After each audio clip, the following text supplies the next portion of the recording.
Il était le paratonnerre, celui sur qui tombait la foudre, depuis toujours. Le verre renversé, la note de l'école, le silence qui gâchait le dîner. C'était lui, Léo, le coupable désigné. La famille avait bâti son équilibre sur cette certitude. Tant qu'il portait le blâme, les autres pouvaient respirer, se croire intacts, jusqu'à son départ, soudain, sans un mot, la porte ouverte, la chambre vide. Et le silence qui a remplacé les accusations. D'abord, ils ont cherché la police, les voisins, les amis. Puis, les regards se sont tournés vers l'intérieur, vers la table, vers les assiettes froides. Sans lui, pour absorber les reproches, les mots ont commencé à ricocher. La mère a accusé le père a accusé le fils aîné, l'aîné a accusé la sœur. Les vieilles fêlures sont devenues des fissures. Les fissures, des gouffres. J'ai fouillé sa chambre. Pas par nostalgie, par besoin de comprendre. Sous le matelas, dans le tiroir du bureau, j'ai trouvé des carnets, des dates, des montants, des noms, pas les siens, les nôtres. Les dettes cachées du père, les mensonges répétés de la mère, les vols discrets du frère, les silences complices de la sœur. Tout ce qui avait été rejeté sur Léo n'était qu'un écran de fumée.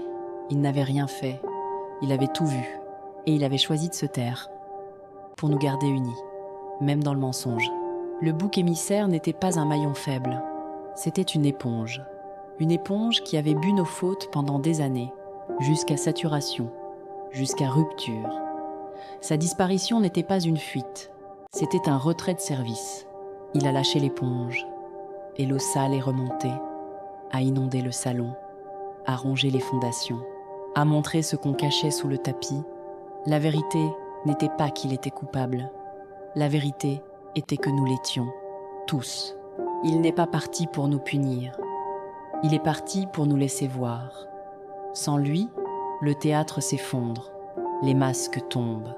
Les regards ne peuvent plus fuir. On se retrouve face à nos propres reflets, déformés, fatigués, coupables. La police a arrêté les recherches, a classé le dossier comme une disparition volontaire. Ils ont eu raison. Parfois, disparaître est le seul moyen de renaître pour celui qui part et pour ceux qui restent. La maison est toujours là, mais elle est vide, de lui, de nos illusions, de nos certitudes. On attend qu'il revienne. On sait qu'il ne reviendra pas.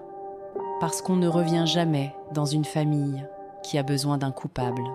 On laisse la porte ouverte, non pour qu'il rentre, pour qu'on apprenne à vivre sans lui porter nos fautes, pour qu'on accepte enfin d'être seul avec la vérité.